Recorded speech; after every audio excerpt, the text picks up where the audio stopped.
Salut à tous et bienvenue sur ma chaîne éducative. Aujourd'hui, on se plonge dans une œuvre incontournable du théâtre français, Antigone de Jean Anouilh. Dans cette vidéo, je vais vous présenter un extrait du prologue, suivi d'une série de questions de compréhension et d'analyse parfaite pour vous entraîner à l'examen. À la fin, je vous proposerai aussi un sujet de production écrite avec une correction détaillée. Alors, restez bien jusqu'au bout. Examen du baccalauréat français. Texte. Extrait d'Antigone de Jean Anouilh, page 31-32 du roman. Maintenant, le texte. Ismène, et toi, Antigone? Je n'ai pas envie de dormir, mais je te promets que je ne bougerai pas d'ici avant ton réveil. Nourrice, va m'apporter à manger, va dormir encore. Le soleil se lève seulement, elle a les yeux tout petits de sommeil. Va, Ismène, je te convaincrai, n'est-ce pas?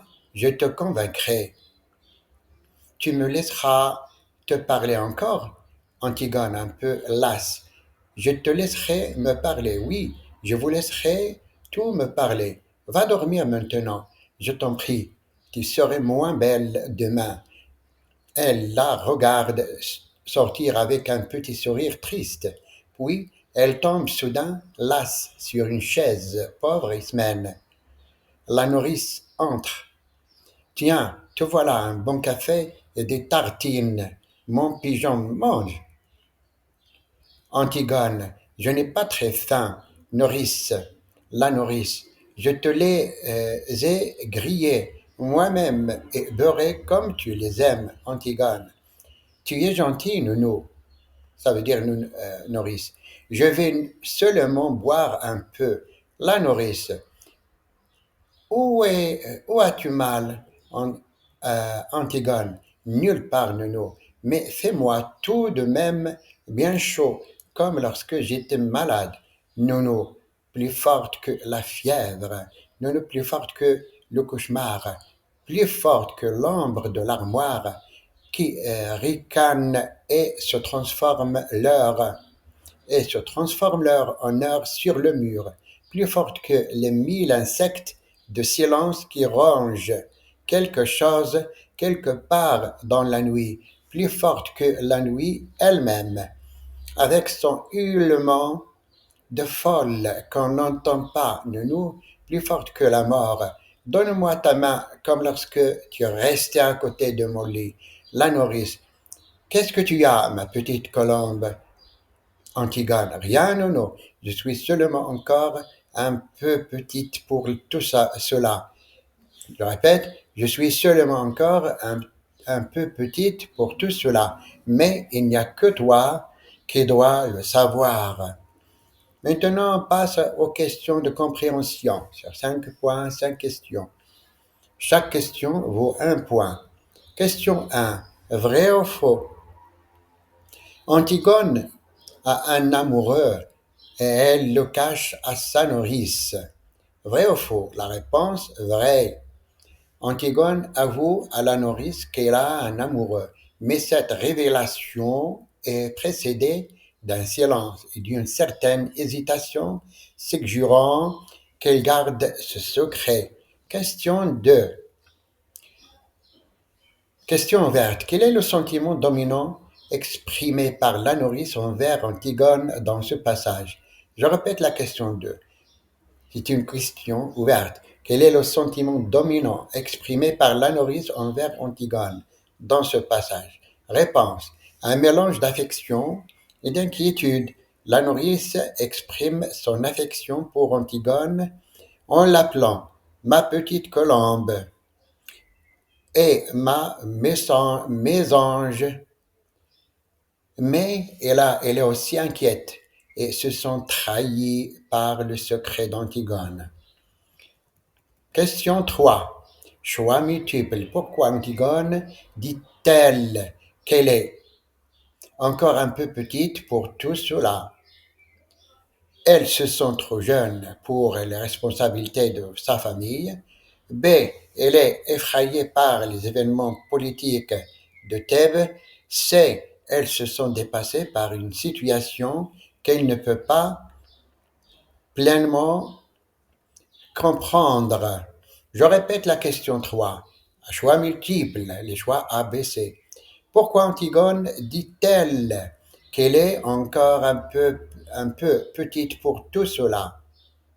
Pourquoi Antigone dit-elle qu'elle est encore un peu petite pour tout cela? Elles se sont trop jeunes pour les responsabilités de sa famille. B. Elle est effrayée par les événements politiques de Thèbes. C. Elles se sont dépassées par une situation qu'elle ne peut pas pleinement comprendre. La réponse, c'est C. Elles se sont dépassées par une situation qu'elle ne peut pas pleinement comprendre. Question 4. C'est une question ouverte. Quel rôle la nourrice semble-t-elle jouer dans la vie d'Antigone? Je répète la question. Quel rôle la nourrice semble-t-elle jouer dans la vie d'Antigone? La réponse. La nourrice joue un rôle de figure maternelle et de confidente pour Antigone. Antigone recherche son renfort et sa protection comme le montre la phrase Je tiens ta bonne main, je tiens ta bonne main rugueuse qui sauve de tout, toujours. Question 5. Vrai ou faux, Ismène est mentionnée dans ce passage comme étant présente physiquement avec Antigone et la nourrice. Je répète la question. Est-ce que Ismène est mentionnée dans ce passage comme étant présente physiquement avec Antigone et la nourrice? Réponse. Faux. Ismène n'est pas mentionnée comme étant physiquement présente dans ce passage. Maintenant, on passe aux questions d'analyse et de langue sur 10 points, 10 questions. Chaque question vaut un point. Question numéro 1. Donc, question numéro 1, niveau de langue. Identifiez le niveau de langue dominant dans les paroles de la nourrice. Justifiez votre réponse. Question 1. Identifiez le niveau de langue dominant dans les paroles de la nourrice. Justifiez votre réponse. La réponse, le niveau de langue dominant est familier. Cela se manifeste par l'utilisation d'expressions effectueuses comme nounou, ma petite colombe et par un ton général simple et direct. La question 2. Figure le style. Relevez une figure de style dans la réplique d'Antigone. Je tiens ta bonne main rigoureuse qui sauve de tout toujours. Je répète la question 2. Relevez qui est sur le style. Relevez une figure de style dans la réplique d'Antigone. Je tiens ta bonne main rugueuse qui sauve de toujours, de tout, toujours. Réponse.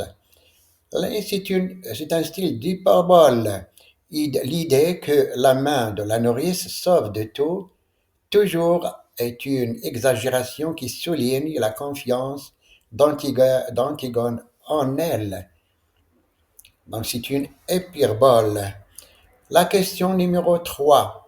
Analyse de personnage. Comment la réaction de la nourrice face à l'aveu d'Antigone révèle-t-elle son caractère? Je répète la question. Comment la réaction de la nourrice face à l'aveu d'Antigone révèle-t-elle son caractère?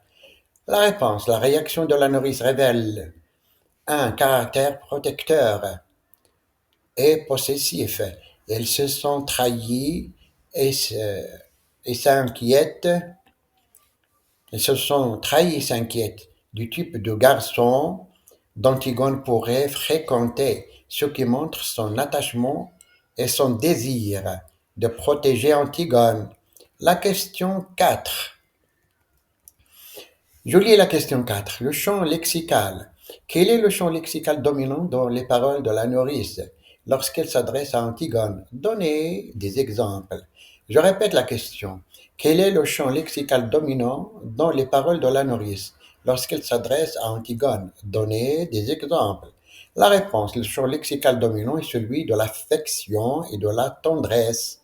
Exemple, ma petite colombe, nounou, ma mésange, tourterelle, tourterelle. Maintenant, la question 5. Je lis la question 5. Dans la grammaire, analysez la structure de la phrase.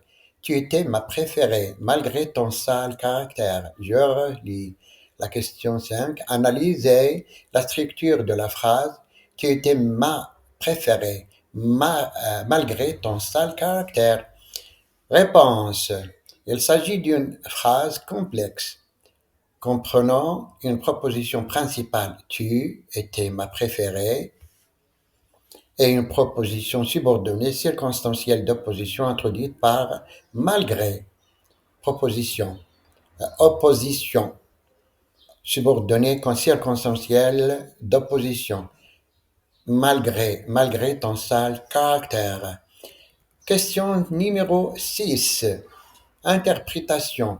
Que suggère l'emploi du mot sale pour qualifier le caractère d'Antigone? Je répète la question. Que suggère l'emploi du mot sale pour qualifier le caractère d'Antigone? La réponse. L'emploi du mot sale suggère un mélange d'agacement et d'affection de la part de la nourrice. Elle perçoit le caractère d'Antigone comme difficile, mais l'accepte et l'aime malgré tout. Question numéro 7. Le niveau de langue. Transformer la phrase. Je suis seulement encore un peu petite pour tout cela en langage soutenu. Je répète la question. Transformer la phrase. Je suis seulement encore un peu petite pour tout cela en langage soutenu. La réponse. Je ne suis pas, hélas, pas encore suffisamment mûr pour appréhender de telles épreuves. Donc c'est un langage soutenu. La question numéro 8. Rhétorique. Quel est l'effet de l'accumulation de questions de la nourrice à Antigone? Je répète la question. Quel est l'effet de l'accumulation de questions de la nourrice à Antigone? La réponse. L'accumulation de questions criées, un effet d'insistance et de pression émotionnelle sur Antigone. Cela montre l'emplacement de la nourrice à percer le secret d'Antigone et son inquiétude croissante. La question numéro 9 sur le théâtre. Comment l'extrait illustre-t-il la fonction du dialogue au théâtre? Je répète. Comment l'extrait illustre-t-il la fonction du dialogue au théâtre? La réponse. L'extrait illustre comment le dialogue au théâtre sert à révéler les sentiments et les relations entre les personnages. Les échanges entre Antigone et la nourrice dévoilent leur intimité, leur inquiétude et les tensions sous-jacentes.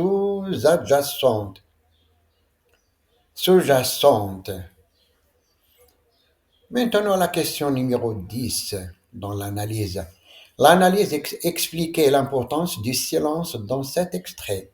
Je répète, expliquer l'importance du silence dans cet extrait. La réponse, le silence est important car il crée une tension dramatique et souligne la difficulté d'Antigone à exprimer ses sentiments. Il met en évidence le non-dit et les émotions retenues. L'importance du silence. Maintenant, on passe à la production écrite. Rédigez un court paragraphe d'environ 60 mots dans lequel vous expliquez comment cet extrait d'Antigone met en lumière le thème du conflit entre le devoir familial et le désir individuel. Je répète le sujet. Rédigez un court paragraphe d'environ 60 mots dans lequel vous expliquez comment cet extrait d'Antigone met en lumière le thème du conflit entre le devoir familial et le désir individuel. Les caractères d'évaluation. Conformité à la consigne, cohérence de l'argumentation, correction de la langue. Correction possible de cette expression écrite. Correction possible. Dans cet extrait, Antigone révèle à sa nourrice qu'elle se sent encore un peu petite pour tout cela, suggérant un conflit intérieur. Son rendez-vous secret et son aveu d'avoir un amoureux indique un désir d'épanouissement personnel, potentiellement en contradiction avec les devoirs et les attentes familiales.